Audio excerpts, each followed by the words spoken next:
Hello everyone, welcome to our channel. तो ये एक नई मानवा है जिसका नाम है द चूजन एसएस रैंक। तो इसका ये चैप्टर 1 है। तो चलो स्टार्ट करते हैं। एपिसोड की स्टार्टिंग में हमें एक मॉन्स्टर को दिखाया जाता है जिसके साथ कोई लड़का फाइट कर रहा होता है और ये और कोई नहीं, हमारा एमसी होता है। एमसी उस मॉन्स्टर को बड़ी आसानी से मारते हुए वहाँ से आगे खड़ा हो जाता है, बिल्कुल अपने पोज में आइकॉनिक से। यहाँ पर एमसी कहता है कि ये मॉन्स्टर अभी मेरे सामने बहुत कमज़ोर है, मैं इन्हें आराम से मार सकता हूँ और मैं कम्प्लीटली इन बॉडीज़ और इन मॉन्स्टर को डिस्ट्रॉय कर दूंगा। और ऐसे ही वो हंस रहा होता है। एमसी आगे कहता है कि मैं अभी तक 32 मॉन्स्टर को मार चुका हूँ, लेकिन ये मॉन्स्टर असल में बहुत खतरनाक है। ये ह्यूमन से बहुत ज़्यादा खतरनाक होते हैं। इन्हें सिर्फ जो ट्रांसजेंडर है वही हरा सकते हैं। गाइस, मैंने प्रोनाउंसिएशन थोड़ा गलत कर चुका है, तो कोई बात नहीं। आगे हम दो सोल्जर को देखते हैं जिनमें से एक सोल्जर तो मर चुका होता है और बाकी के सोल्जर बोलते हैं कि अभी तक जो रीइंफोर्समेंट है वो आखिर आई क्यों नहीं, आखिर ये सब लोग कर क्या रहे हैं।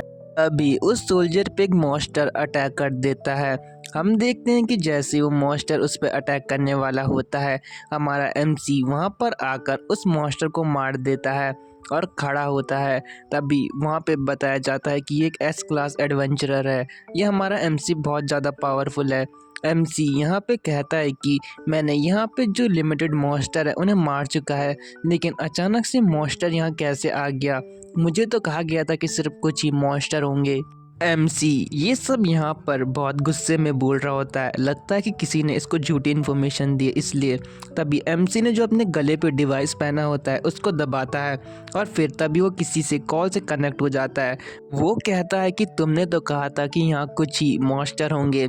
तो दूसरी साइड जो बंदा है वो कहता है कि मैंने तुम्हें कहा था कि तुम मुझे मास्टर बुलाओ, और वैसे भी मुझे क्या पता कि वहाँ कितने मॉन्स्टर है, क्योंकि मैं बैटलफील्ड से बहुत दूर हूँ। तो मैंने सिर्फ अजम्पशन किया था बच्चे। अभी जो हमारा एमसी है उस पे एक बहुत खतरनाक मॉन्स्टर अटैक कर देता है। यहाँ पर हम एमसी को देखते हैं कि जिसके जो बॉडी पे है वो अटैक लग जाता है, और हम देखते हैं कि वहाँ पर हमारा एमसी का बिल्कुल काम तमाम हो जाता है। कोई दूसरी साइड से कहता है कि अरे लगता है कि वो मर गया, बेचारा बहुत अच्छा लड़ता था लेकिन बेचारा मर गया। छोड़ो, कोई बात नहीं, हमारे पास दूसरे कुत्ते भी हैं, हम उनसे काम करा लेंगे। एमसी मरते समय कहता है कि बस एक बार मैं अपनी ज़िंदगी फ्रीली जीना चाहता हूँ। जैसे एमसी ये कहता है तभी उसकी आंखें खुलती है और वो कहता है कि क्या मैं मर चुका हूँ? तभी हम देखते हैं कि हमारा एमसी यहाँ पर जो खिलौने हैं उनसे खेल रहा होता है। बेसिकली रीइंकार्नेट हो जाता है। रीइंकार्नेट, हाँ, रिग्रेस नहीं होता, रीइंकार्नेट होता है। एमसी यहाँ पे कहता है क्या मैं बच्चा बन गया? तभी वहाँ पर दूसरी साइड से कोई आ रहा होता है। यहाँ पर एमसी कहता है कि वहाँ कोई है, क्या ये ऑर्गेनाइजेशन की कोई लड़की है? ये तो मुझे बहुत ब्यूटीफुल लग रही है। तभी वो लड़की यहाँ पे आते हुए कहती है कि मेरे बच्चे, क्या तुम ठीक हो? तुम्हारी मदर अब यहाँ पे आ चुकी है। बेसिकली ये एमसी की मदर होती है। बेचारा जो बच्चा बन चुका है तो माँ तो होगी ना बेचारे की। लेकिन जो एमसी होता है वो ये सुनकर बहुत शॉक हो जाता है। तभी वो कहता है कि आखिर मेरे साथ हो क्या रहा है, मैं यहाँ कैसे आ गया? तभी उसके सामने टीवी लगी होती है। वो कहता है क्या टीवी लगी है और लोग भी बात कर रहे हैं, मतलब कि मैं फ्री हूँ, मैं ऑर्गेनाइजेशन में नहीं हूँ, मैं रीइंकार्नेट भी हो चुका हूँ। ये तो बहुत अच्छी बात है। और ये सुनकर वो बेचारा बहुत खुश हो रहा होता है क्योंकि उसको आज़ादी चाहिए होती है। और यहाँ पर हम उसका जो खुशी है देख ही सकते हैं, क्या खतरनाक लग रहा है। एमसी कहता है कि ये दिन मेरी ज़िंदगी का एक बहुत अच्छा दिन होने वाला है। तभी जब वो डेट देखता है भाई उसकी हालत ख़राब हो जाती है। वो कहता है क्या, ये तो कैटास्ट्रॉफी से पहले का समय है, लगता है कि मैं फिर से मरने वाला हूँ। लेकिन नहीं, अब मेरे पास नई बॉडी है, अब मैं अपने आप को और ज़्यादा पावरफुल बनाऊंगा और सबको प्रोटेक्ट करूंगा, क्योंकि मेरा नाम है द ग्रेट केस सामा। और वो ऐसे ही बोल रहा होता है यहाँ पे, लेकिन जैसे ही खड़े होने की कोशिश करता है बेचारा गिर जाता है। वो कहता है क्या, मैं तो खड़े भी नहीं हो पा रहा, क्या मैं कैटास्ट्रॉफी से ऐसे डील करूंगा? मैं तो एक बच्चा हूँ और मैं इस समय कुछ भी नहीं कर सकता। और वो ऐसे ही कुछ सोच रहा होता है अपने मन में, बेचारा परेशान हो रहा होता है। तभी वो अपनी मदर को देख के सोचता है कि ये लड़की मुझे बहुत स्मार्ट लग रही है, मैं इसका यूज़ अपनी तरीके से कर सकता हूँ। तभी जैसे वो ये बोलता है वो कहता है कि मुझे लगता है कि ये बहुत टैलेंटेड होगी। उसकी मदर वहाँ पे उसके लिए दूध ढूंढ रही होती है, लेकिन हम देखते हैं कि उसकी मदर सच में बहुत ज़्यादा डम होती है, वो कुछ भी काम ढंग से नहीं कर सकती है और ये सोचकर जो केस सामा है हमारा, उसका दिमाग ख़राब हो जाता है। हम देखते हैं लेकिन आखिरकार उसकी मदर उसके लिए दूध लेके आई जाती है। आखिर माँ तो माँ होती है ना, उसके सामने कौन ही टिक सकता है। इसके बाद हम केस सामा को देखते हैं जो बेड पे लेटा होता है, लेकिन तभी उसकी जो बेल है वो रिंग होती है। उसकी मदर कहती है कि मैं आ रही हूँ डिलीवरी बॉय। यहाँ पर जो केस सामा की मदर है वो कहती है कि मैं आ रही हूँ डिलीवरी बॉय, जरा वेट करो। यहाँ पर जो हमारा केस सामा है वो सोच रहा होता है अच्छा डिलीवरी बॉय, ये तो एक ऐसा पर्सन है जिसके बहुत सारे कांटेक्ट होते हैं, और ये सोच कर ही वो कहता है अगर वो इन्फेक्टेड हुआ तो वो तो हमें ख़त्म कर देगा। तभी हम देखते हैं कि जो पैकेज बॉय है वो अंदर आ जाता है, पैकेज बॉय कह रहा हूँ मैं, डिलीवरी बॉय वो अंदर आ जाता है। लेकिन गाइस आपने एक चीज़ नोटिस करी, आखिर इसकी वो माँ कहाँ गई अचानक से? यहाँ पे तो ये मॉन्स्टर ही मॉन्स्टर है। वो कहता है अच्छा मैं आ चुका हूँ डिलीवरी करने।